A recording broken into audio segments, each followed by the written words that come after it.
Hi అండి, నమస్తే. నా పేరు స్వప్న భూపతిరాజు. ఒకప్పుడు ఏదైనా పని మొదలు పెట్టాలంటే చాలా భయపడేదాన్ని.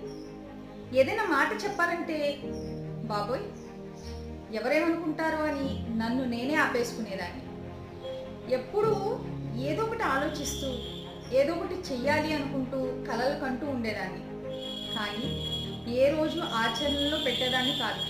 అలా పెట్టక ఓడిపోతున్నాను అనిపించేది. కానీ ఇప్పుడు నా మాటల్లో ధైర్యం ఉంది. ఈ రోజు నేను మాట్లాడే మాట ఒకరికి బలాన్ని ఇస్తుంది. ఏ ఒక్కరికైనా సరే నా మాట సంతోషాన్ని, ధైర్యాన్ని ఇవ్వగలిగితే అదే నా నిజమైన విజయం అని తెలుసుకున్నాను. ఇది ఏ మాంత్రిక మార్గం కాదు. ఒకరోజు నాకు నేనే చెప్పుకున్నా, నీ మాటలకి అర్థం ఉంది, మాటలే మార్గం కావచ్చు.